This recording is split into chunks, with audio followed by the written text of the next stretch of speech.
우리 주일 예배 가운데 계속해서 일을 행하시는 하나님에 대한 주제로 말씀 나누고 있습니다. 우리 지난 시간에 안식일을 만드신 하나님에 대해서 나누었죠. 하나님은 지치지도 않으시고 피곤해 하시는 분도 아니시는데, 열심히 일하셨다고 해서 꼭 쉬셔야 하는 분도 아니시죠. 그런 분이 6일 동안 천지를 창조하시고 일곱째 날 안식하셨다라는 거예요. 안식하신 일곱째 날을 또 복되게 하시고 거룩하게 하셨다. 안식하신 행위에 대해서 더욱 큰 의미를 부여하신 것이죠. 그렇기 때문에 우리는 하나님의 안식이 단지 쉬셨거나 또는 휴식을 취하셨다라는 행동으로만 이해해서는 안 되는 거죠. 하나님은 일곱째 날 안식을 취하셨고 나중에 이것을 안식일로 제정까지 하셨어요. 날을 딱 만드셨다라는 거죠. 그리고 이스라엘 백성들에게 꼭 반드시 지켜야 할 계명으로 명하셨죠. 그래서 10계명의 제4계명으로도 말씀을 하셨고요. 이것은 그분의 형상을 따라 만들어진 저와 여러분에게 반드시 이 안식이 필요하다는 말씀을 하시는 거죠. 안식일을 꼭 지켜라 라고 하시는 것은 그 안식이 우리에게 꼭 필요하기 때문에, 그리고 주님 안에서 복되며 거룩한 존재임을 기억하고 그러한 모습을 회복하는 시간을 우리에게 주시고자 함이었습니다. 안식은 세상의 일들로 인해 치이고 넘어지고 힘겨운 채로 쓰러져 쉬는 날이 아닙니다. 하나님이 그러하셨듯. 물론 하나님은 지치지도 않고 곤비지 아니하시고 피곤해하시는 분이 아니죠. 우리는 육신을 갖고 있기 때문에 피곤하고 지칠 때가 있지만, 우리가 하나님의 형상으로 만들어졌다면, 그 모양대로 만들어졌다면 우리도 세상 가운데 힘겨운 마음으로 일주일 살고 이 주일날 한숨 쉬면서 쉬는 그런 날이 아니라 일주일 동안 힘내서 살아내고 승리하고 이 귀한 날 휴식을 취하며 또 하나님을 만나고 주님 안에서의 새로운 충전을 하고 또 주님과의 그런 관계를 다시금 크게 또 강하게 만드는 그런 시간인 줄로 믿습니다. 이처럼 저와 여러분은 하나님께 존귀하고도 특별한 존재로 여김을 받고 있다라는 거죠. 안식일을 통해서라도요. 또 오늘 말씀을 통해서 저와 여러분의 특별함과 존귀함이 더욱 깊이 깨닫게 되실 겁니다.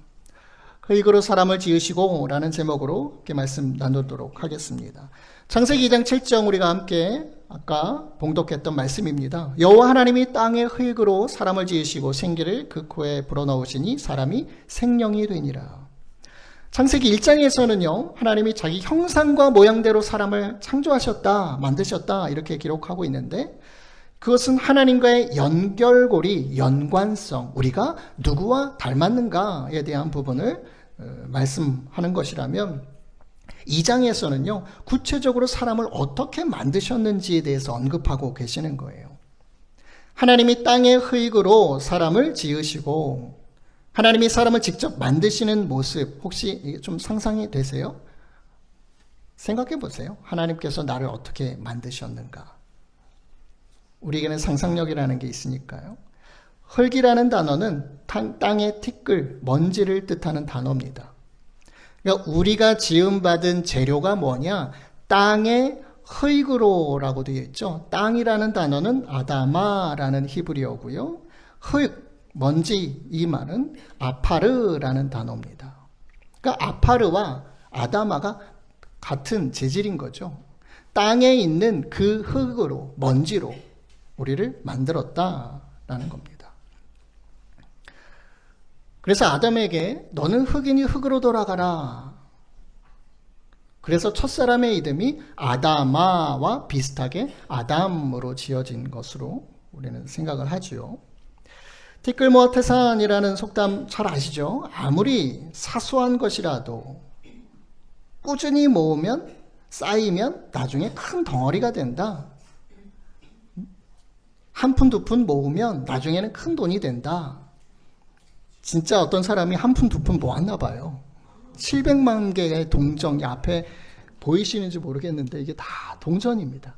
이 생수통에 하나씩 하나씩 모았나 봐요. 이게 TV에 나왔던 것 같은데 저는 본 적은 없습니다.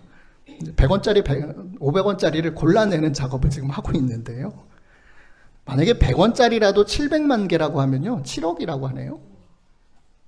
이게 진짜 700만 개인지는 모르겠는데, 지금 땅바닥에 100원 이렇게 굴러다녀도 우리는 그거 주울 생각 안 하죠. 그 100원의 가치가 너무 작으니까. 이건 100원으로 뭘 살 수 있겠어요. 제가 어렸을 때는 사탕도 사고 과자도 사고 아이스크림까지도 3개나 사 먹을 수 있는 돈이었지만 지금은 100원 가지고는요, 아무것도 못하죠. 근데 그게 모이니까 수억 원의 돈이 되는 거죠. 근데 요즘에는요, 티끌 모아 티끌이라는 속담이 새로 생겼는지 모르겠습니다. 그런 말이 있대요. 아무리 모아도 태산이 안 된다는 거예요. 세상이 그런 세상이라는 거죠. 아무리 열심히 영끌 모아도 집 사기가 어렵고 살기도 힘들어지고, 내 월급은 그대로인데 다른 것만 다 오르고, 요즘 기름값도 많이 오르고 물가도 많이 오른 상황이죠. 우리에게 있어서 이 티끌이나 먼지라는 것은요, 그냥 털어내는 존재예요. 털어내는 존재. 묻으면 좀 더럽게 보여서 털어내는 존재. 바람에 흩날리는 존재가 먼지나 티끌입니다. 없애야 하는 존재잖아요. 집안에 쌓여있는 먼지도 다 털어내는, 환기시켜서 밖으로 내보내는 그런 존재가 먼지, 티끌이에요. 아파르. 하나님은 정말 아무것도 아닌 것으로 저와 여러분을 만드셨다라는 거예요. 사람을. 티끌이나 먼지로 피조물 중에 너무나도 특별한 존재를 만드셨다라는 거죠.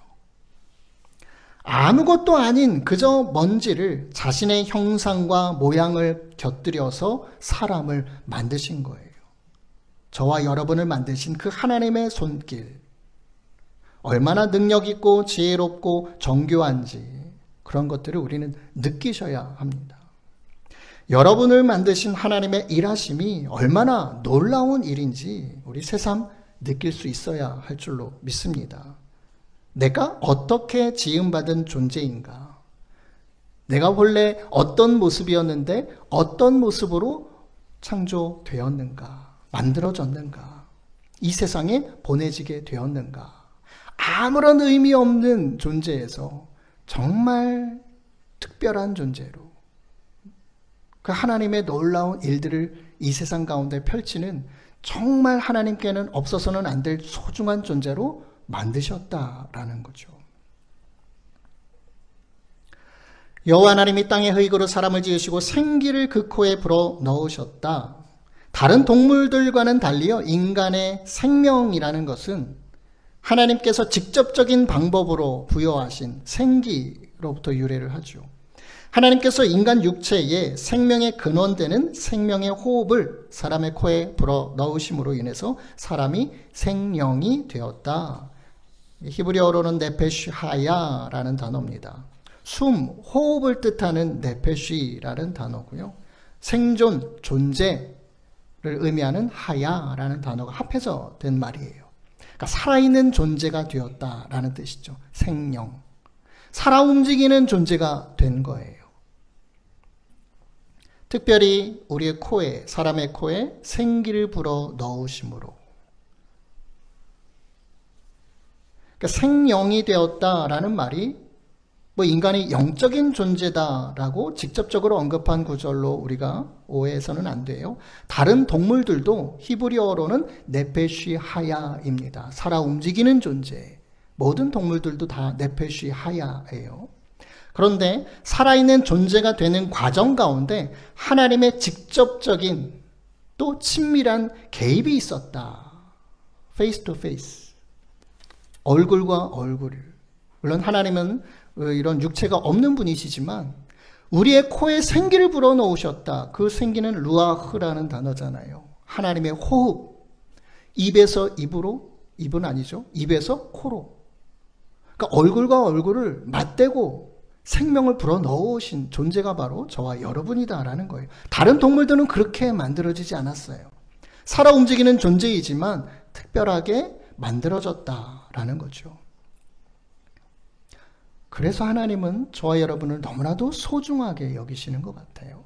한 영혼도, 한 사람도 천하보다 더 귀한 모습으로, 존재로 생각하시는 거죠. 선지자들, 구약의 선지자들의 고백을 통해서는요, 하나님의 만드시는 손길을 더욱 선명하게 우리가 느낄 수 있습니다. 이사야 선지자의 고백인데요. 여호와여, 이제 주는 우리 아버지시니이다. 우리는 진흙이요 주는 토기장이시니 우리는 다 주의 손으로 지으신 것입니다. 이사야는 토기장이가 진흙으로 그릇을 만들듯이 그렇게 우리를 빚으셨다라고 표현을 해요. 토기장이는요, 자신이 원하는 대로 진흙을 주무르죠.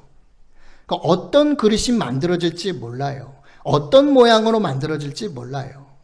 그것은 토기장이에게 달려 있어요. 혹은 만들어졌는데 다시 진흙으로 돌아가는 것도 전적으로 토기장이에게 달려 있어요. 토기장이가 이 그릇을 짓고 뭔가 좀 안 맞거나 삐뚤거리면 이렇게 깨트려 버리는 그런 아마 영상도 보신 적이 있을 거예요. 하나님의 창조와 일하심에 있어서 중요한 것은 하나님의 절대적인 주권이라는 거예요. 우리의 운명, 우리의 존재 자체가 하나님의 손길에 있음을 인정하는 겁니다. 오직 그분의 손길 가운데 있어요.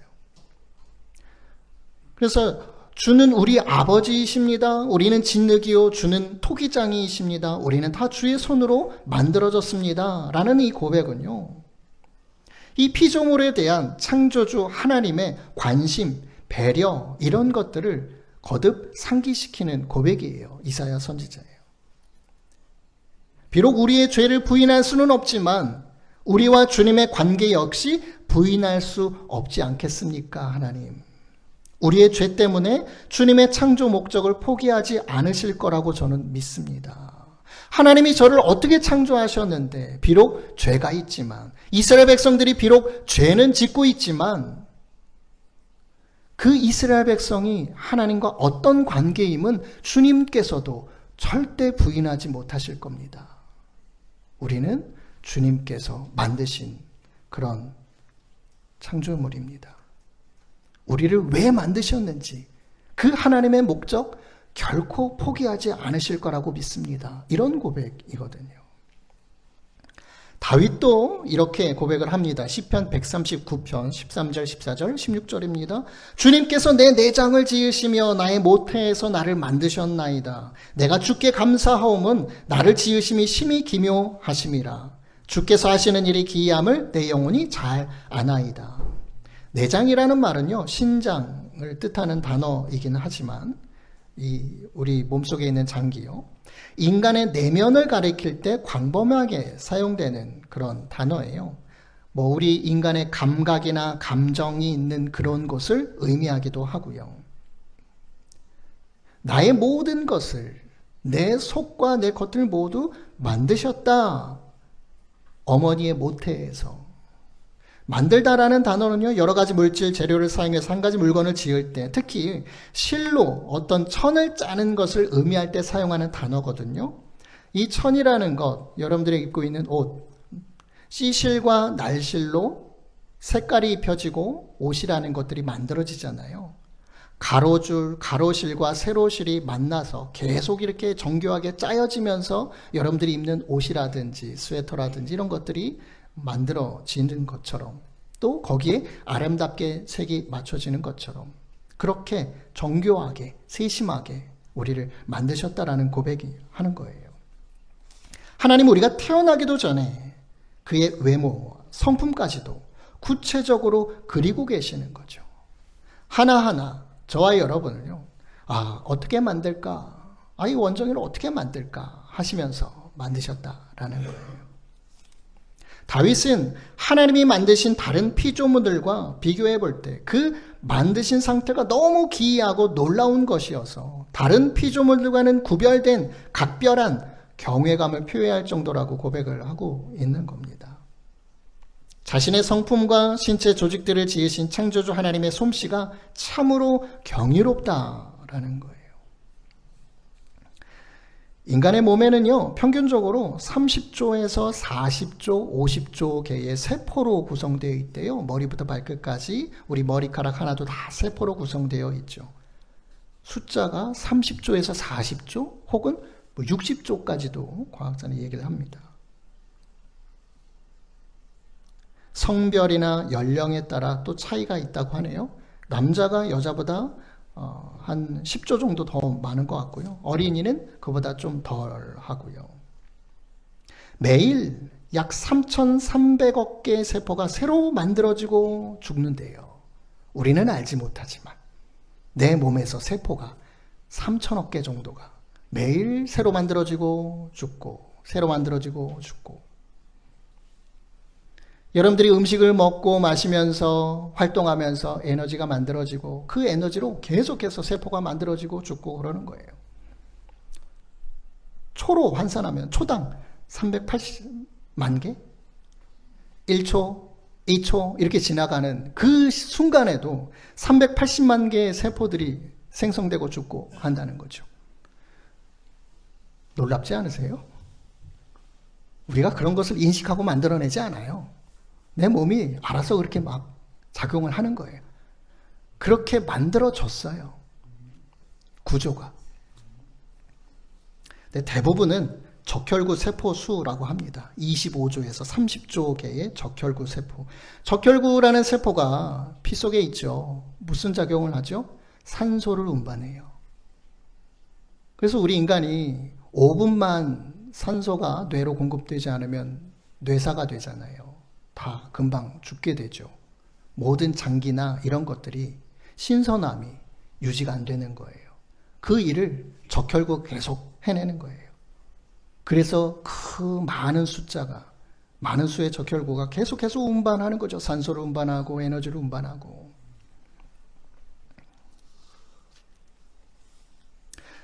정한 날이 16절입니다. 내 형질이 이루어지기 전에 주의 눈이 보셨으며 나를 위하여 정한 날이 하루도 되기 전에 주의 책에 다 기록이 되었나이다.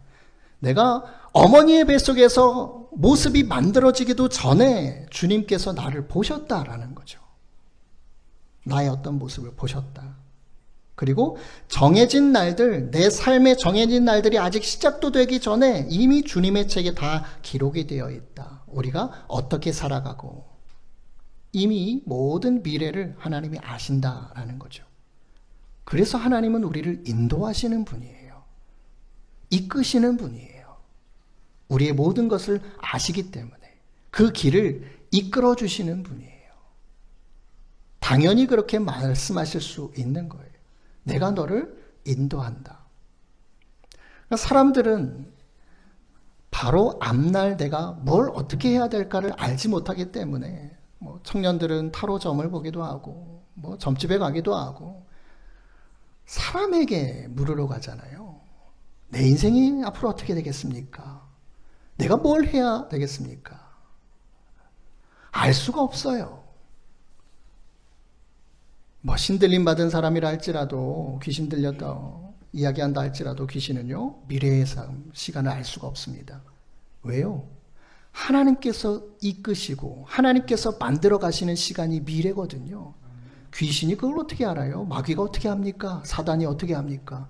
하나님이 마귀와 공유하실까요? 아니요. 그 악한 존재들한테 그 미래의 소망과 희망을 주려는 그 하나님의 생각 공유가 안 돼요. 이 마귀, 사단 마귀의 존재는요 죽이고 멸망시키는 존재거든요. 하나님의 생각과 공유가 될 수도 없어요. 하나님이 말씀하신다고 해도 그걸 인정하는 존재도 아니고요. 오직 하나님만이 우리의 모든 걸 아시기 때문에 인도하시는 분이십니다. 다 주님의 계획과 주님의 책에 기록이 되어 있다.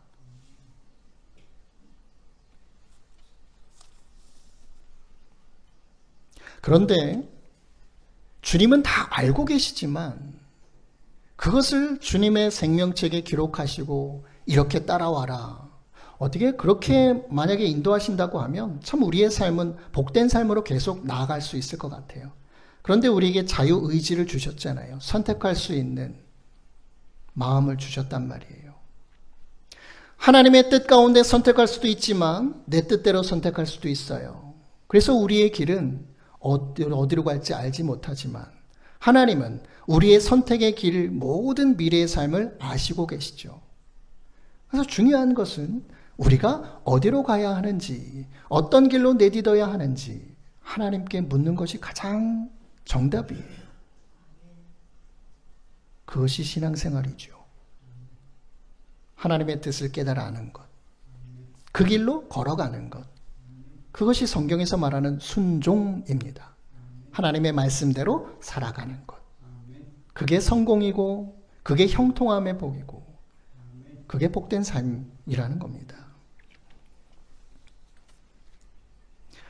더욱 주님을 의지하시고 더욱 주님의 인도하심을 신뢰하시고 주님의 주님께 물으시면서 한 걸음 한 걸음 나아가시는 저와 여러분 되었으면 좋겠습니다.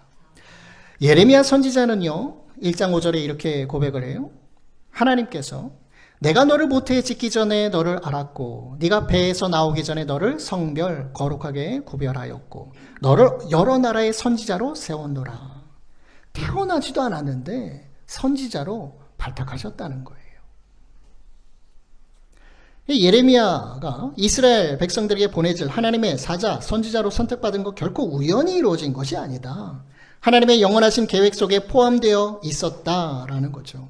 하나님은 예레미야의 그 복중의 잉태로부터 거룩한 구별, 성별에 이르기까지 모든 과정에 개입하셨다라는 거예요. 저와 여러분도 마찬가지예요. 저와 여러분의 태어나고 자라는 그 모든 과정, 오늘 지금 현재 이 순간까지도 하나님께서 개입하고 계시는 거죠. 우리는 모두 부모로부터 이 땅에 태어나게 되었지만 그 과정 가운데 하나님께서 분명 함께 하셨고 일하셨음을 우리는 기억해야 합니다. 모태에 짓기 전부터 나를 아시고 모태에서 나를 만드셨다. 과학자들은요 유전 형질로 인해서 각기 다른 얼굴과 생김새를 가지고 태어난다고 말하겠죠. 엄마와 아빠의 유전이 또 합쳐져서 또 새로운 얼굴과 지문 또 여러 가지 새로운 모습으로 태어난다고 말을 할 겁니다. 유전 형질의 구조와 발현의 과정 모두를 하나님께서 계획하신 거예요. 그러한 장치들을 몸에 만드신 거죠. 우리의 모습을 만드시며 태어나기도 전에 우리를 거룩하게 구별하셨어요. 하나님의 꿈과 비전을 담아서 이 땅 가운데 태어나게 하셨다라는 거예요. 그것을 우리는 살아가면서 알아야 해요. 나에게 창조 전부터 태어나기도 전부터 나에게 허락하신 그 하나님의 그림이 무엇인가? 그 꿈과 비전이 무엇인가? 그것을 우리는 묻고 깨달아야 한다는 거죠. 사도 바울은요 디모데에게 이렇게 고백을 하는데요. 큰 집에는 금그릇과 은그릇만 있는 것이 아니라 나무그릇과 질그릇도 있어서 어떤 것은 귀하게 쓰이고 어떤 것은 천하게 쓰인다. 그러므로 누구든지 이러한 것들로부터 자신을 깨끗하게 하면 그는 주인이 온갖 좋은 일에 요긴하게 쓰는 성별된 귀한 그릇이 될 것이다. 우리의 모습을 그릇에 비유를 했거든요. 금그릇, 은그릇, 나무그릇, 질그릇. 여러분은 어떤 그릇이라고 여겨지세요? 나는 무슨 그릇일까? 이왕이면 금그릇이 좋은데. 그렇지 않습니까? 세상은요 숟가락으로 비유를 하더라고요. 금수저, 은수저, 흑수저. 왼쪽 위에 있는 사진을 보면요 뭐 다이아몬드도 있고요. 흙 위에는 플라스틱 여러 가지 수저로 비유를 합니다. 태어날 때 가정의 부유함에 따라 경제적인 여건에 따라 돈이 있느냐 없느냐에 따라서 매겨진 기준이에요. 물질이 기준의 중심이 되는 거죠. 혹 사도 바울의 그릇 비유도 비슷하게 여기실지도 모르겠어요. 금, 은, 이거 보세요. 금수저는 기준 자산이 20억 이상이래요. 집에 20억 이상 통장에 있어야 금수저라는 거죠. 1년에 2억 이상 벌어야 한다는 거죠.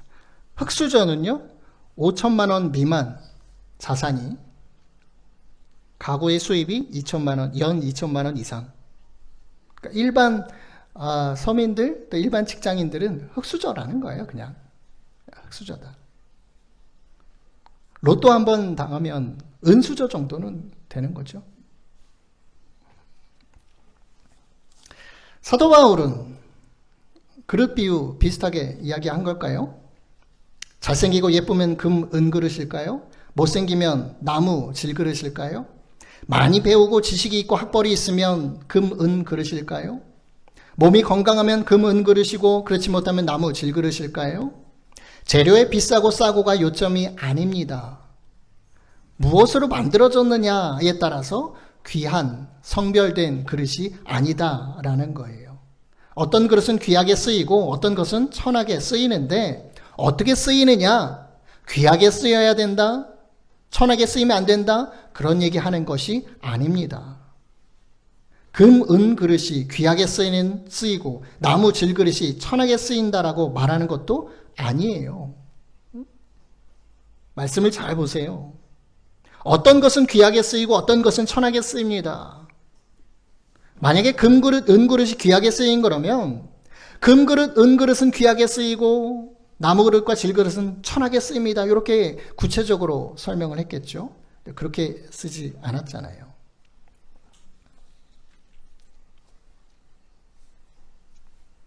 중요한 것은요, 그릇으로서 쓰이느냐, 그렇지 못하느냐. 여러분들 가정에서 식사하실 때 매번 쓰는 그릇과 숟가락 이런 거 쓰잖아요. 귀한 그릇은 모셔져 있죠. 어떤 손님이 올 때나 뭐 이렇게 그럴 때 가끔씩 쓰게 되는 그릇이지만 우리가 평상시 계속 쓰이는 거 그게 뭐 별 볼 일 없어서 계속 쓰는 겁니까? 아니죠. 그건 요긴하게 쓰이는 거예요.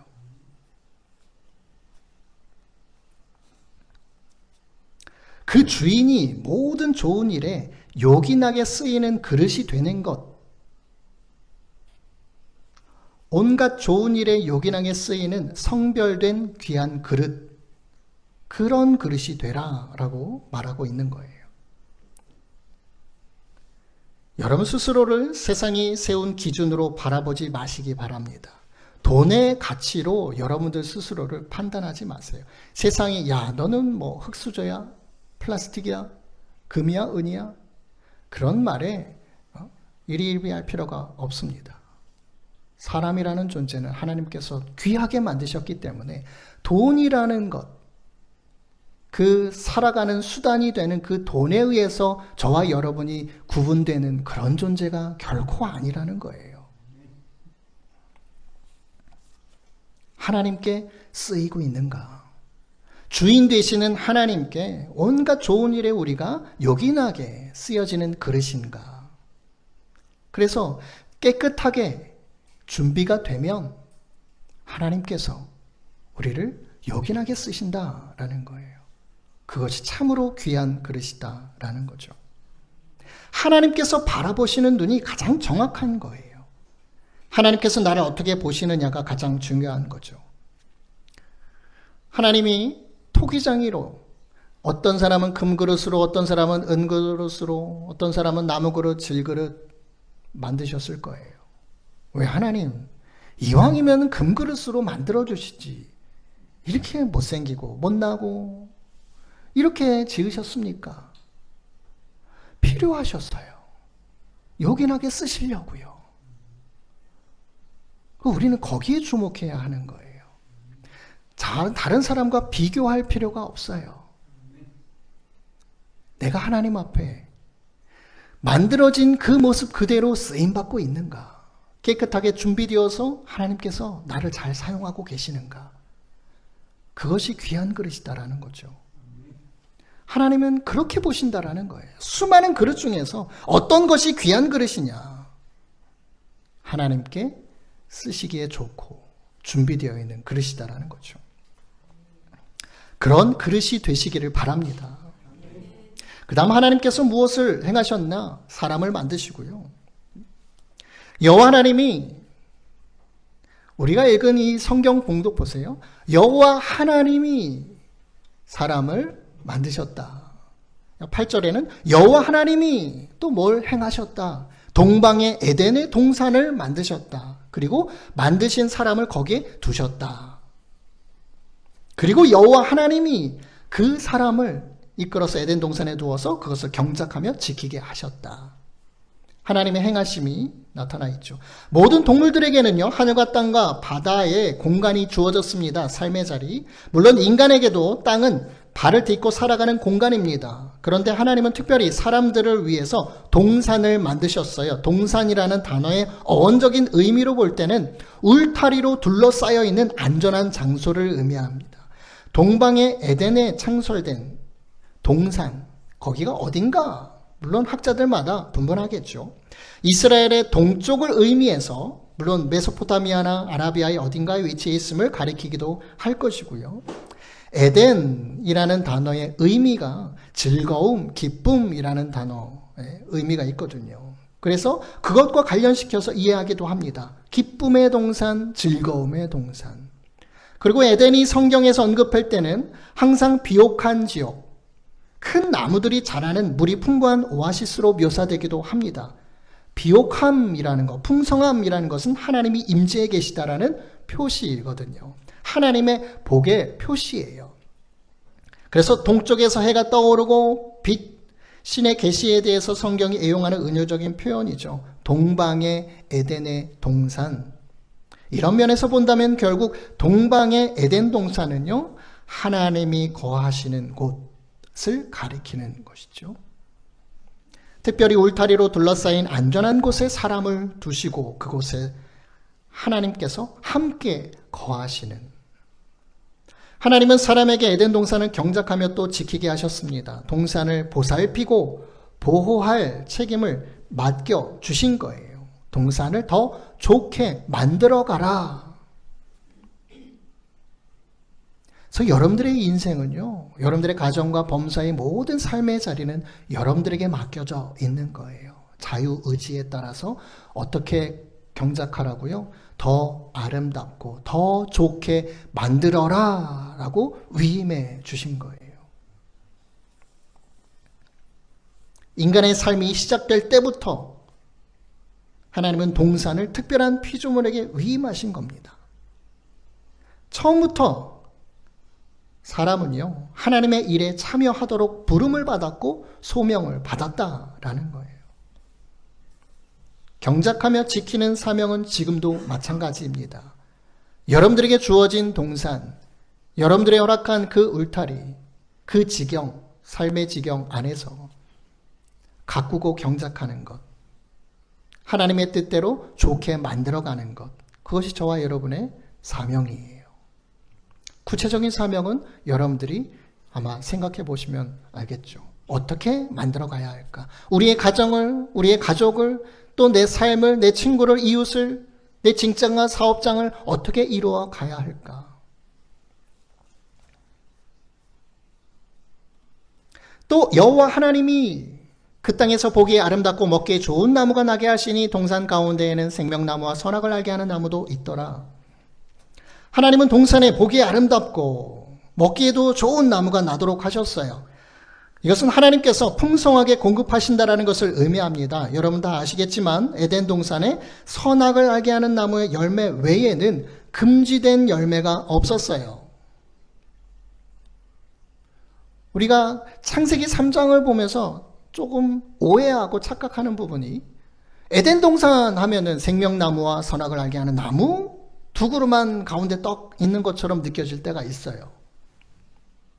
아니에요. 보기에도 좋고 먹기에도 맛있는 각종 맛있는 열매가 나는 나무들을 풍성하게 동산 안에 만들어 놓으셨다라는 거예요. 그 중에 중간쯤에 생명나무와 선악을 알게 하는 나무가 있었다라는 거죠. 그러니까 우리는요, 보기에 아름답고 먹기에 좋은 많은 열매들을 허락하셨다라는 것에 우리는 주목해야 하는 거죠. 창세기 2장 16절로 17절 세번역 성경인데요. 주 하나님이 사람에게 명령하셨다는 거예요. 동산에 있는 모든 나무의 열매는 네가 먹고 싶은 대로 먹어라. 먹고 싶은 대로 먹어라. 마음대로 먹어라. 그러나 선과 악을 알게 하는 나무의 열매만은 먹어서는 안 된다. 그것을 먹는 날에는 너는 반드시 죽게 된다. 먹지 마라.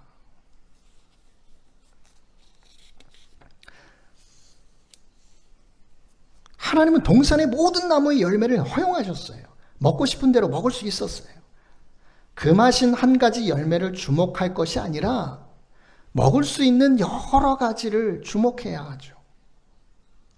선악을 알게 하는 나무가 아니더라도 보기에 좋고 먹기에 좋은 나무가 그곳에 너무나도 많이 있었습니다. 그런데 뱀, 사단의 도구였죠. 사단의 말을 옮기는 대변자인 뱀이 하나님께서 만드신 많은 나무들 중에서 유독 금하신 나무를 주목하게 한 거예요. 그것을 보게 하신 거예요. 그것을 보게 한 거예요. 하신 게 아니고.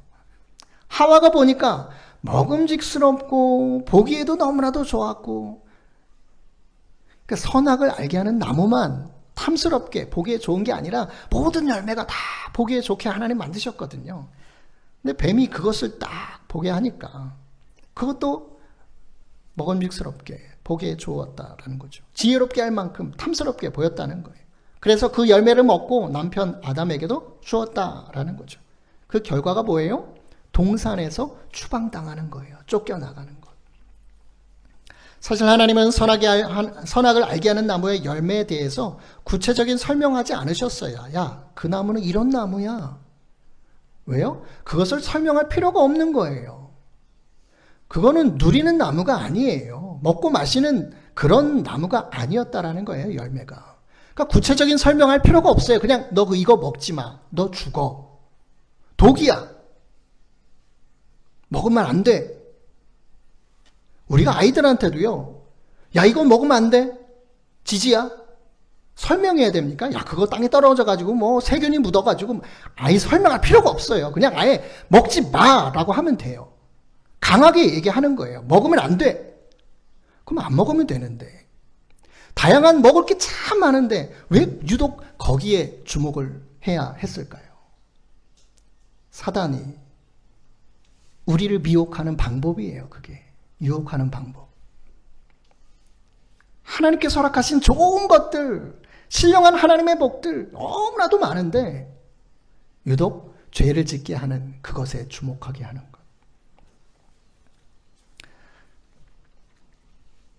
그 선악을 알게 하는 나무의 정체에 대해서 관심을 두지 않으셨어요, 하나님은. 다만 그 열매를 먹는 것을 금지하셨을 뿐입니다. 그것을 먹으면 반드시 죽는다고 경고하셨어요. 그 정도로 그 열매는 사람에게 해가 되고 독이 되는 열매였어요.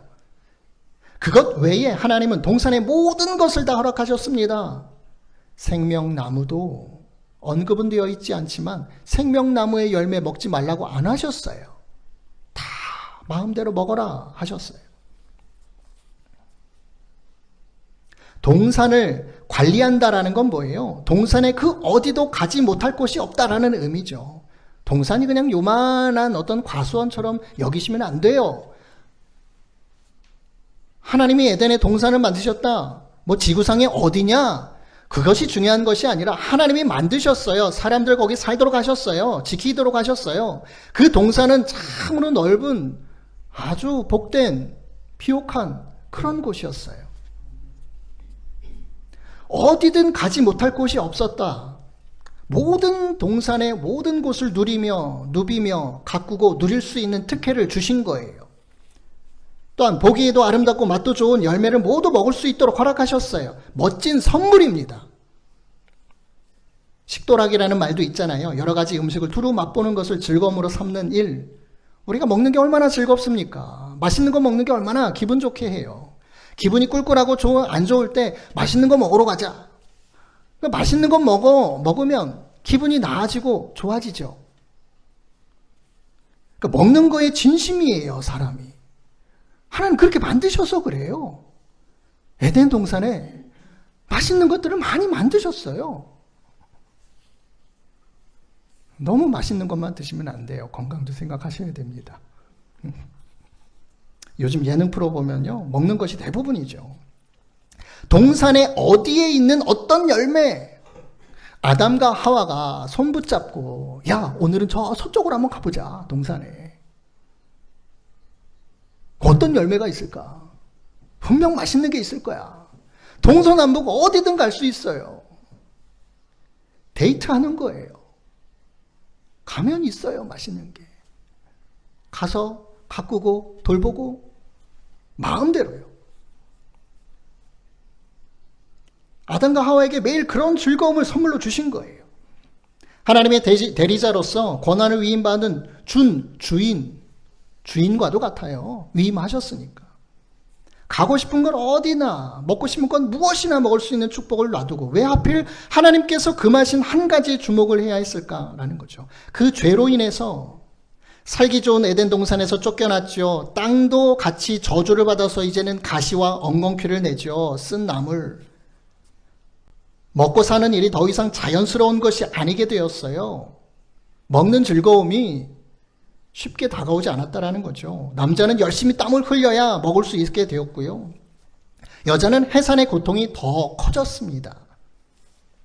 또한 가정과 관계 가운데 갈등과 불균형이 생기게 되죠. 남편에 대한 의존, 여자는 남편에 대한 의존이 있고 남편은 아내를 다스리게 될 거다. 여러 불균형과 갈등이 생겨나게 됐다라는 거죠. 하나님은 사람을 지으시고 기쁨의 낙원에 거하게 하셨어요. 끊임없는 보호와 관심의 영역 가운데 우리를 만드신 거예요. 풍성한 것을 누리도록 하셨어요. 그것이 하나님의 일하심이에요. 사람에 대한 하나님의 크신 사랑과 배려를 보여주신 거예요.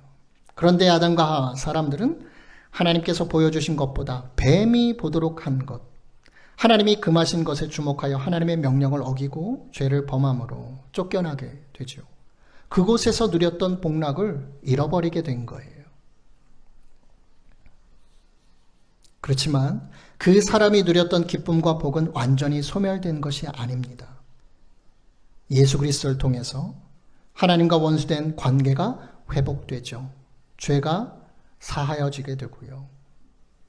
그래서 저와 여러분은 다시금 하나님의 나라에 살게 된 겁니다. 에덴 동산은 하나님의 나라를 의미하죠. 골로새서 1장 13절로 14절입니다. 그가 우리를 흑암의 권세에서 건져내사 그의 사랑의 아들의 나라로 옮기셨으니 그 아들 안에서 우리가 속량 곧 죄사함을 얻었도다. 하나님의 아들, 사랑하시는 아들 예수님의 그 나라, 하나님의 나라, 우리가 옮겨졌다. 다시금 추방되었던 에덴 동산으로 우리를 이끄셨다라는 거예요. 다시 회복된 겁니다. 예수님은 그 모든 것을 회복시키셨어요. 다 이루었다. 십자가에서 그 한마디. 우리 또한 죄악된 세상에서 하나님의 나라로 옮겨졌습니다. 믿으시죠? 믿으십니까? 네, 믿으셔야 돼요. 그런데 우리의 삶이 아담과 하와가 에덴 동산에서 사는 것 같은 그런 모습은 아니잖아요. 여전히 세상에서 힘들고 괴로운 짐을 지고 살아가지요. 어떻게 살아야 하느냐? 예수님께서 그 방법에 대해서도 말씀하셨어요. 마태복음 6장 33절 함께 큰 소리로 읽겠습니다. 시작. 그런즉 너희는 먼저 그의 나라와 그의 의를 구하라. 그리하면 이 모든 것을 너희에게 더하시리라. 하나님의 나라를 구하라. 하나님의 의를 구하라. 무엇을 먹을까, 무엇을 마실까, 무엇을 입을까 염려하지 말라라고 말씀하시면서 이렇게 말씀하신 거예요. 사는 게 힘들어졌잖아요. 땅이 가시와 엉겅퀴를 내잖아요. 열심히 땀을 흘려야 뭔가 겨우 먹잖아요. 우리의 삶이 티끌모아 티끌이잖아요. 주님, 뭘 먹어야 합니까? 어떻게 뭘 마셔야 합니까? 뭘 입어야 합니까? 우리의 관심이 거기에 있어요. 이건 어쩌면 사단이 우리를 그런 것에 주목시키는 거예요. 우리에게 없는 결핍, 부족함. 그런 것에 주님, 없는데 뭘 먹어야 하죠? 좀 없는데 어떻게 살아야 하죠? 하나님께서 허락하신 것을 주목하라라는 거죠. 에덴 동산의 그 모든 풍성함. 예수님께서 회복시키셨기 때문에 그 나라를 구하라. 하나님의 다스리시는 그 에덴 동산의 모습, 하나님의 손길, 인도하심, 우리에게 그 삶의 모든 지경을 맡기시면서 또한 먹고 마실 수 있는 모든 것도 다 만들어 놓으시고 그 사명을 허락하시는 거예요. 누려라, 가꿔라, 경작해라, 더 좋게 만들어가라. 근데 먹는 거 염려하지 마. 먹고 마시는 거 염려하지 마. 온갖 보기에도 좋은 맛있는 것들을 다 만들어 놓으셨다라는 거죠. 하나님의 나라를 구하는 것은 그것을 인정하는 거예요. 내 삶 가운데 하나님께서 그렇게 만드셨다. 하나님의 의, 옳음, 하나님의 선, 내가 어떻게 살아가야 하는지, 그 하나님의 말씀을 따라가는 것, 그것이 하나님의 의를 구하는 겁니다. 그럴 때 이 모든 것이 더하여진다, 따라오게 된다라는 거예요. 따라가는 게 아니라, 우리에게 필요한 것을 따라가는 삶이 아니라 따라오는 삶이 저와 여러분의 삶이에요. 그것이 복된 삶입니다. 하나님이 그렇게 만드셨어요. 에덴 동산을 다시금 나가지 마세요. 자꾸 세상으로 나가려고 하지 마세요. 세상의 기준으로, 세상의 방법으로, 세상에서 말하는 것들로 내 머릿속에, 마음속에 채우려고 하지 마세요. 그 에덴 동산을 박차고 나가는 거예요. 힘겨운 거예요. 고통스러운 거예요. 우리 주님 안엔 하나님의 사랑의 아들의 나라로 우리는 옮겨졌어요. 그 안에 살고 있음을 믿으셔야 합니다. 확신하셔야 돼요. 누리시는 거예요.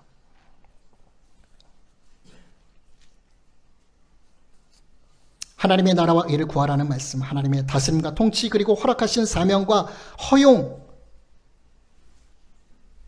어디든 갈 수 있고 무엇이든 먹을 수 있는 그런 약속에 다시금 집중하라고 주목하라는 말씀이에요.